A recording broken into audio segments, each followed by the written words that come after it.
সোনার বাংলা করে দিচ্ছে, লোকের গরিবের পেটে ভাত দিচ্ছে না, সোনার বাংলা করছে। একদিকে পশ্চিমবঙ্গের কোরবানির বাজারে আচমকা কড়াকড়ি, অন্যদিকে বাংলাদেশের সীমান্তে রাতের অন্ধকারে ভারতীয় গরুর ঢল।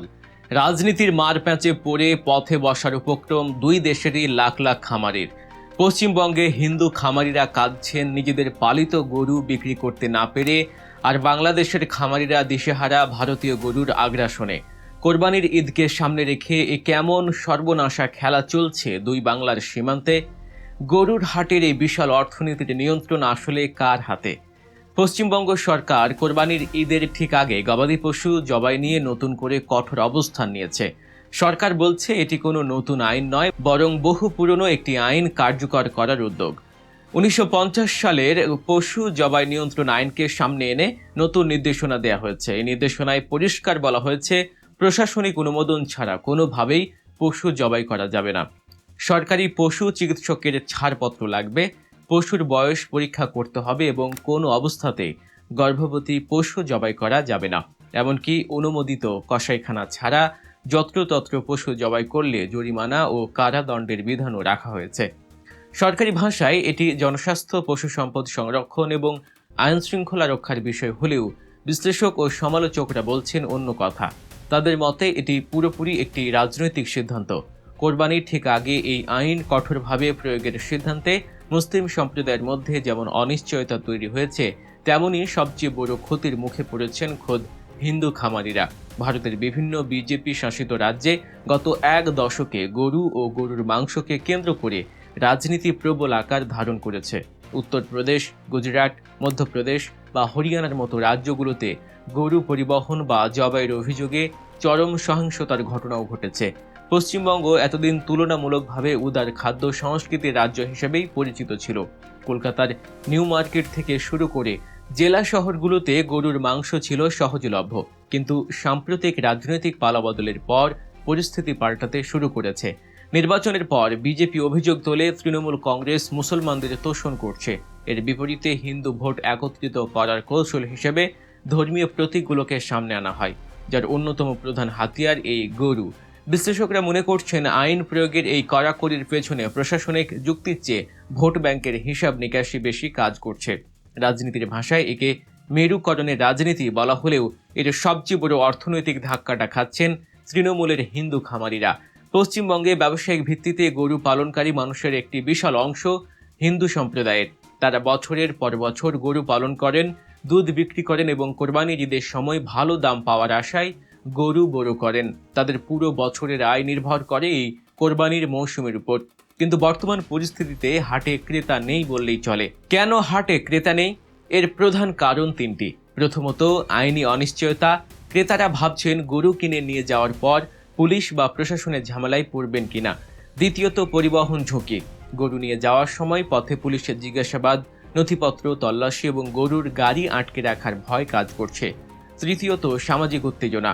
ভারতের অন্যান্য রাজ্যের মতো এখানেও গরু ইস্যুতে কোনো সহিংসতা বা উগ্রপন্থীদের হামলার শিকার হতে হয় কিনা সেই ভয়ে অনেকেই ঝুঁকি নিতে চাইছেন না। ক্রেতা না থাকায় হিন্দু খামারিদের মাথায় হাত। গরু বিক্রি না হলেই খামারিদের ঘাড়ে চাপছে গরুর বিশাল খাদ্য ব্যয়, ঋণের কিস্তি, শ্রমিকের মজুরি এবং পরিবহন খরচ। অনেক খামারি ব্যাংক বা এনজিও থেকে ঋণ নিয়ে অথবা জমি বন্ধক রেখে গরুর খামার করেছেন। গরু বিক্রি করতে না পারলে তাদের ঋণ শোধ করার কোনো উপায় নেই।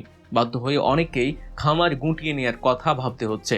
অর্থাৎ যে ইস্যুকে কেন্দ্র করে ধর্মীয় রাজনীতি চলছে তার অর্থনৈতিক খেসারত দিতে হচ্ছে প্রান্তিক হিন্দু খামারিদেরই। শুধু খামারি নয়, এই চক্রের সাথে জড়িত পরিবহন শ্রমিক, চামড়া শিল্প, কসাই এবং স্থানীয় বাজার ব্যবস্থাও বড় ধরনের ক্ষতির সম্মুখীন। পশ্চিমবঙ্গের এই অনিশ্চয়তায় সরাসরি প্রভাব পড়ছে বাংলাদেশে। ভারতীয় খামারি ও ব্যবসায়ীরা যখন নিজ দেশে গরু বিক্রি করতে পারছেন না, তখন তারা বিকল্প বাজার হিসেবে বেছে নিচ্ছেন বাংলাদেশকে। প্রতি কোরবানির মৌসুমেই ভারতীয় গরু বাংলাদেশে প্রবেশের একটি প্রবণতা থাকে।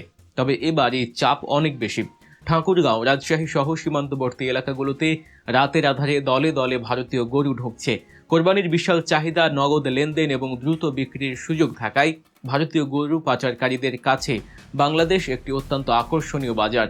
আর সীমান্তের দীর্ঘ দুর্বল অঞ্চলগুলোকে ব্যবহার করে এই পাচার বাণিজ্য চালিয়ে যাচ্ছে সংঘবদ্ধ চক্র। ভারতীয় গরু বাংলাদেশে ঢুকলে লাভবান হয় কারা? লাভবান হয় সীমান্ত চোরা কারবারি চক্র, কিছু অসাধু পাইকার এবং অবৈধ পরিবহন নেটওয়ার্ক। কিন্তু এর ফলে সবচেয়ে বড় ক্ষতির মুখে পড়েন বাংলাদেশের দেশীয় খামারিরা। এমনিতেই বাংলাদেশের খামারিরা বর্তমানে চরম দুঃসময়ের মধ্য দিয়ে যাচ্ছেন। গরু খাদ্যের অস্বাভাবিক দাম, খৈল ভুসির মূল্য বৃদ্ধি, ওষুধের খরচ, শ্রমিকের মজুরি এবং বিদ্যুৎ বিল সব মিলিয়ে একটি গরু লালন পালন করতে যে খরচ হয়, বাজারে সেই অনুযায়ী দাম মিলছে না। খামারিদের দাবি, উৎপাদন খরচ যে হারে বেড়েছে, ক্রেতারা সেই দাম দিতে চাইছেন না। এর মধ্যে যদি ভারতীয় গরু কম দামে বাজারে প্রবেশ করে, তবে দেশীয় গরুর কদর ও দাম দুটোই কমে যায়। প্রাণী সম্পদ অধিদপ্তরের তথ্য মতে বাংলাদেশে বর্তমানে কোরবানির যোগ্য পশুর কোনো ঘাটতি নেই, বরং চাহিদার চেয়ে উদ্বৃত্ত পশু রয়েছে। কিন্তু খামারিদের ভয়, এই উদ্বৃত্ত পশু নিয়েই বাজারে পশুর সরবরাহ বেশি থাকলে এমনিতেই দাম কমে যাওয়া ঝুঁকি থাকে, আর তার উপর ভারতীয় গরু ঢুকলে দাম তলানিতে গিয়ে ঠেকতে পারে। ঈদের বাজারে ভালো দাম না পেলে ব্যাংক বা এনজিও ঋণ শোধ করতে পারবেন না অনেক খামারি। আরেকটি বড় চিন্তার বিষয় হলো বাংলাদেশে কোরবানির পশুর চাহিদা দিন দিন কমছে। পরিসংখ্যান বলছে 2019 সালের পর থেকে দেশে গরু কোরবানির সংখ্যা ধারাবাহিকভাবে হ্রাস পেয়েছে। এর পেছনে বেশ কয়েকটি কারণ রয়েছে। প্রথমত, কোভিড পরবর্তী অর্থনৈতিক দুর্বলতা। দ্বিতীয়ত, মাত্রাতিরিক্ত মূল্যস্ফীতি এবং নিত্যপণ্যের দাম বাড়ায় মানুষের সঞ্চয় কমে যাওয়া। তৃতীয়ত, গরুর অতিরিক্ত দামের কারণেই অনেকেই গরু বাদ দিয়ে ছাগল বা ভেড়া কোরবানির দিকে ঝুঁকছেন। সবচেয়ে বড় কথা, দেশের মধ্যবিত্ত শ্রেণী এখন চরম অর্থনৈতিক সংকটের মধ্য দিয়ে যাচ্ছে, যাদের অনেকেই এবার কোরবানি দেওয়ার সামর্থ্য হারিয়েছেন। ভারত বাংলাদেশ সীমান্তে গরু শুধু একটি প্রাণী নয়, এটি বহু বছর ধরে রাজনৈতিক ও অর্থনৈতিক বাস্তবতার এক জটিল সমীকরণ। একসময় বাংলাদেশ ব্যাপকভাবে ভারতীয় গরুর উপর নির্ভরশীল থাকলেও সরকারি প্রণোদনা এবং দেশীয় খামারিদের অক্লান্ত পরিশ্রমে বাংলাদেশ এখন গবাদি পশু উৎপাদনে অনেকটাই স্বয়ংসম্পূর্ণ। কিন্তু রাজনৈতিক বা অর্থনৈতিক কারণে সীমান্ত দিয়ে অবৈধভাবে গরু আসা শুরু হলে এই সম্ভাবনাময় দেশীয় শিল্পটি ধ্বংসের মুখে পড়বে। সব মিলিয়ে পরিস্থিতি অত্যন্ত জটিল। পশ্চিমবঙ্গের হাটে যে আতঙ্ক, তার ঢেউ এসে আছড়ে পড়ছে বাংলাদেশের সীমান্ত ও পশুর হাটগুলোতে। একদিকে ধর্মীয় আবেগ, অন্যদিকে ভোটের হিসাব নিকাশ, আর এই দুইয়ের মাঝখানে পিষ্ট হচ্ছে কোটি কোটি টাকার পশু অর্থনীতি। গরু এখানে শুধু কোরবানির পশু নয়, এটি একজন খামারির সারা বছরের সঞ্চয়, একজন কৃষকের ঋণ শোধের ভরসা, একজন শ্রমিকের আয়ের উৎস এবং একটি পরিবারের বেঁচে থাকার লড়াই। যখন ধর্ম, রাজনীতি আর অর্থনীতি একই বিন্দুতে এসে সংঘর্ষে লিপ্ত হয়, তখন সবচেয়ে বড় মূল্যটা চোকাতে হয় এই সাধারণ মানুষগুলোকেই।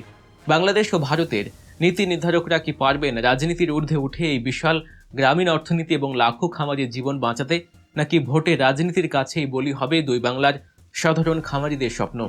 দর্শক, জাতীয় ও আন্তর্জাতিক এমন সব গুরুত্বপূর্ণ বিষয়ের পেছনের গল্প ও বিশ্লেষণধর্মী তথ্য জানতে সাবস্ক্রাইব করুন গল্প নিউজ। দেখা হচ্ছে পরবর্তী ভিডিওতে। আল্লাহ হাফেজ।